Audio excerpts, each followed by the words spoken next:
Greetings, blessings, and good fortune coming to you from KCYP, the city studio here at Dallin.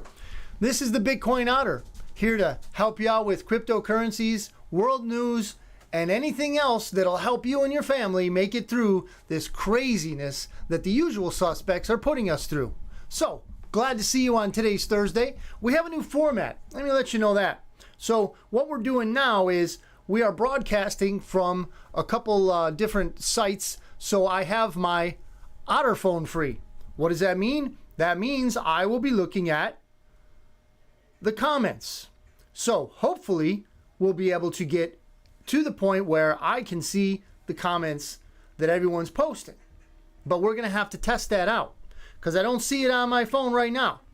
And I don't see the broadcast right now. So that's possible because we're broadcasting via the computer through my account. So I'm just not seeing it. That could be the case. Whatever the case may be, we are here today and I've got some stuff for you. As per usual, we have the gold prices, the silver prices, real estate rates. Well, we could rates, but they're mortgage rates, right? What is mortgage? I think I've gone over this before. Mortgage is the combination of mort, which is death in French, and gage, to engage. So when you have a mortgage, you engage in death. Isn't that sweet? Isn't that great what the bankers have done? They've really brought us along, that's for sure. So, what is the gold price today? $2,014 for an ounce of gold. You trade $2,014 Federal Reserve notes for 1 ounce of gold. You tell me which is better. Silver, $25.54. Same. And Bitcoin moved down a little bit. All you that would like to get in while it's going down, because that's how you make money when you're investing in things like that. I'm not telling you that I'm an investment advisor in any way, and I'm not telling you that you need to, invest in these things. I'm just saying that this is the way people say when they have that badge that says they're an advisor.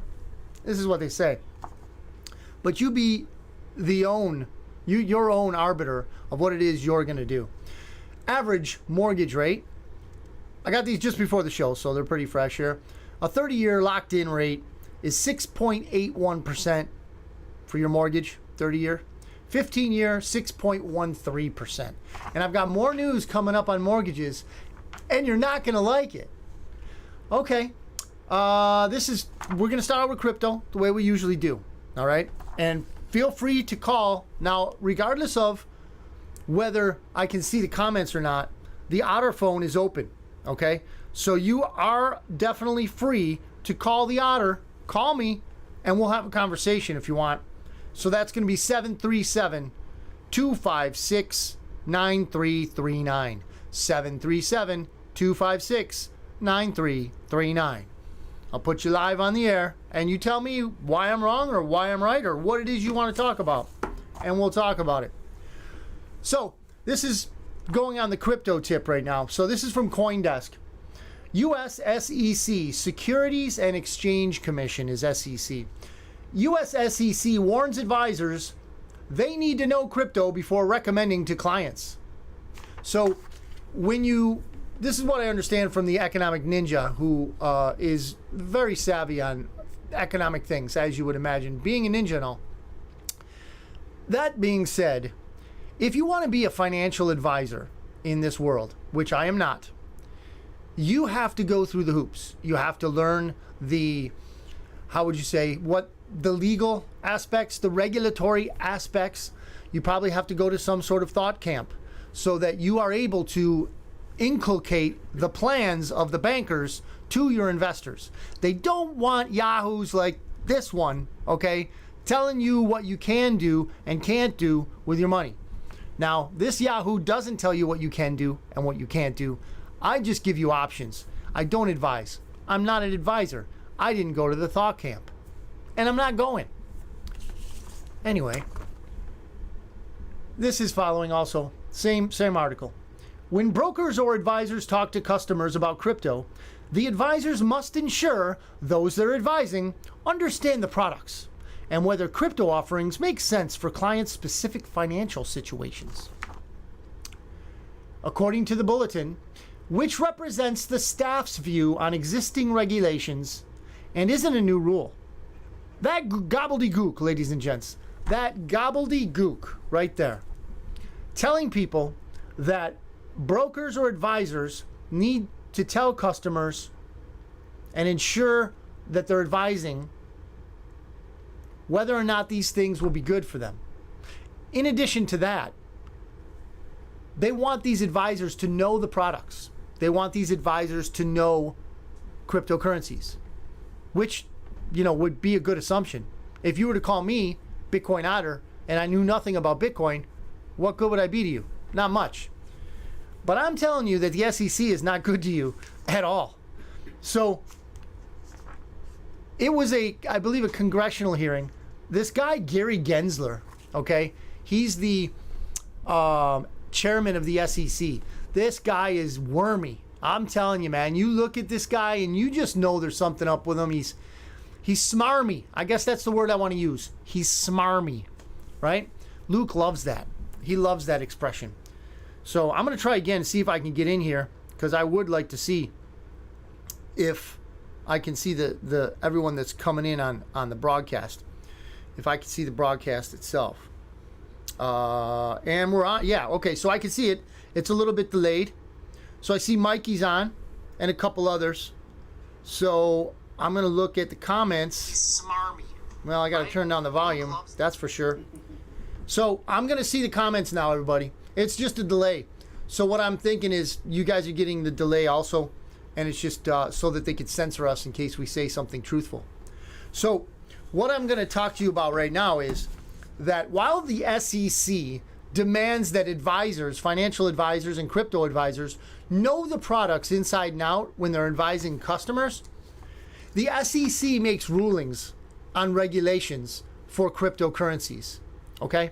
So in this hearing, congressional hearing, one of the interviewers, politicians, whatever, asked Mr. Gary Gensler, remember he's the chairman of the SEC, the body of governance that is making rules about crypto. He asked Gary Gensler, have you ever purchased Bitcoin? To which Gary danced and sang like Gary does. But the end result was no. He doesn't know anything about Bitcoin, or claims not to know, because that's, safe for his job. So while this government body, they maintain that if you're going to advise somebody about cryptos, you need to know about cryptos intimately, which I understand. Yet they're creating regulations about cryptos, and they don't know a thing about cryptos, or at least they claim. Why is this? Well, unlike others that are out in the podcast sphere, or maybe even radio, maybe even who knows where, YouTube land, that pose questions and don't give any answers, I'm going to give you the answer. It's because they march to the beat of the bankers, like so many other government bodies. So the SEC, okay, they're basically there to run cover for the corporate cartel of Western central banking, okay? It's not popular for the fake news to hear this. It's not popular for many different entities to understand this, but it is the truth. And I know nowadays the truth is under attack, but I got to tell it to you. I'm not here to tell lies. I'm here to tell you the truth. The SEC basically works for the Western central bankers, not you and I, even though some would think our tax dollars pay their salary. So, and if we have time, I'll go over that. In addition, I'll go over to what your tax dollars really do or don't do based in research that I've done. So, this is from FX Street, okay? And this is good news, genuinely good news. Arkansas passes Legal Tender Act, removes taxes on gold and silver. If you didn't know, constitutionally, the only legal tender in this land is gold and silver. Of course, that was changed because the people who push the Federal Reserve note are not constitutionally based. They don't want anything to do with the Constitution. They don't want anything to do with benefiting you. So, the Constitution, if you do or do not know, have or have not realized, and the Bill of Rights are not a litany, not a list of things that the government must do for you. They are a list of things that it cannot do to you. Try me on this one. Read them in that perspective, from that viewpoint. The Constitution and the Bill of Rights are restrictions on government itself. Remember, the Founding Fathers went through the gamut of abuse from the English government, that tyranny. So when they formulated our documents, our guidelines for just governance in our land, they made sure to make it as impossible as they could for tyranny to grab hold in our country. Now, some would say, many would say it has, Otter. It's grabbed control, and it has a firm grasp at that. So while you may think that, and I for a while did, I believe that we are going to come into a time when that tyrannical hand will not only be forced to lose its grip, but completely come away. And hopefully we will chop it off. That's just the way things need to happen, because you cannot have tyranny in a free land, or you do not have a free land. It's one or the other. You don't have both. So, that being said, who do we got here? We got Oscar. How you doing, Oscar? And we got Renee. Good to see you, Renee. Got some more stuff here. Zero Hedge. Biden to punish good credit homeowners to subsidize high-risk mortgages. A little misleading in that, but I want to read it one more time slowly. Biden, and it's not him, we all know, to punish good credit home buyers. So those are the people that have been working their whole life to get a good credit score so that they can gain when they buy things, especially a home, which is usually our biggest purchase, to subsidize high-risk mortgages. So that means that the people who have good credit are going to be charged, punished, for those who don't have good credit. And you're like, I don't know, that makes no sense. It goes against everything that we've thought about, as far as growing up, building our credit. I'm, in my 50s, and I finally have it good. It's a good level. It's a fair and respectable level. But if I wanted to buy a house right now, I'd be punished for that. And you're like, what do you mean? Why would that be the case? Well, let me continue here. A new rule from the Biden administration, and please, again, this is not the Biden administration, okay? There's no such thing. But anyway, it's from the banks, ladies and gents, the same cartel. A new rule from the Biden administration will force home buyers with good credit scores to pay higher mortgage rates. Yeah, you heard that right. In order to subsidize loans to those with riskier borrowing profiles. The Washington Times reports. So it's a little more nuanced than that, and I'll get into that in a minute. But it continues. Home buyers who make down payments of 15 to 20%, wasn't that pretty much the dogma? Pretty much, Joe, you remember when you go to buy a house and they say, yeah, 15 to 20%, that's really what you want. You're going to get the best rate with that. You're going to, pay it down for a while, and the bank will accept your application if you put that much down. Forget about that, Joe. That's sound investing. We're not in the land of sound investing anymore. So, home buyers who make down payments of 15 to 20% will be hit with the largest fees. So, when you follow the rules, you get hit with the largest fees. Right? When you do things right and you pay people back and you have good credit, you're the one who's going to pay extra. I'm not making this stuff up. I'm really not. Ladies and gents, I don't know if that I could make this stuff up. Okay? Eddie's watching. Good to see you. Comment in here, guys. I can see the comments now. So if anybody wants to comment or argue or discuss, feel free. I've got it right here in front of me. So, to turn this out, to follow this up, under the new Biden rules, those with lower credit scores and smaller down payments will qualify for better mortgage rates and discounted fees. thanks to the surcharge on those with good scores.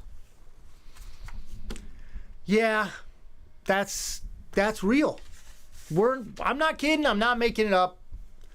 So May 1st was the date that they gave. May 1st, these rules take effect. So if you put 15 to 20% down, which is legit, that's a pretty good sum, right? Yeah, you're going to have extra fees. You're going to have extra fees. If your credit is over 680, okay, if you've got credit that's better than 680, woe to you, friends and neighbors, because you will be paying higher closing fees than those who have credit ratings 679 and under. Yes. So if you keep your credit rating below 680 and put down less than 15%, bing, you made it. You hit the jackpot. Okay. Again, I'm not making this up, but I do have a translation for you. This came from the Zero Hedge, right? Which is good, but they're still a news aggregator. So the original article was Washington Times. Now, the Washington Times is most definitely better than the Washington Compost. But it still remains that they are a news organization, so they're not going to give you the deep down. They're not going to give you the lowdown and the roots of the issue, which is what I always had against guys like Rush Limbaugh, Mark Levine, and even to a lesser extent, because he does go fairly deep, Dan Bongino. I don't know if you've heard of all these people, certainly Rush.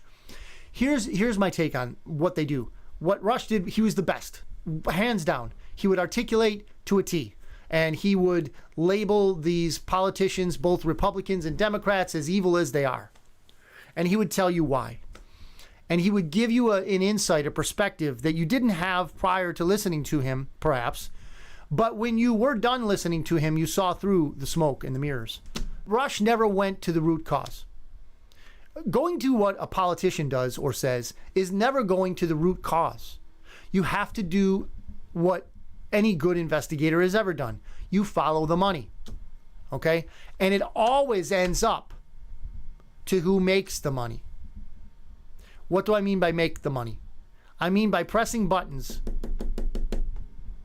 to produce currency. In this case, fiat currency, the Federal Reserve note. Who makes the Federal Reserve note? Okay, all those richest in the world, scams, no. Elon Musk is not the richest. Bezos is not the richest. Find out the list of the owners of the Federal Reserve, and you will know the richest people in the world. You cannot literally count the riches, because all they got to do is tell one of their lackeys to move their finger and hit the enter button a few million more times, and they're richer. Oh, you're not the okay, boom. Another one, another million, another trillion, whatever they want. So Sarah's watching. Sarah's on. Thank you. So the fact of the matter is, the Federal Reserve is behind all of this. Okay?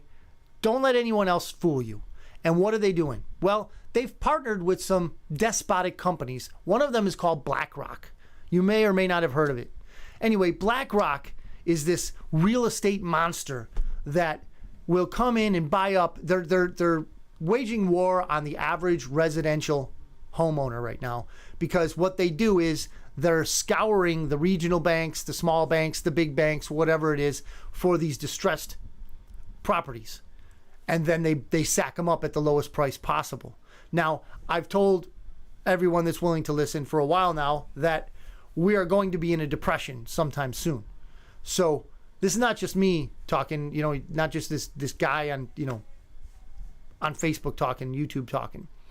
It's a lot of people that have studied this a lot longer than I have, that are basically telling everyone, hey, prepare. Like the ninja, be prepared, not scared. Anyway, when this BlackRock company finds these distressed properties,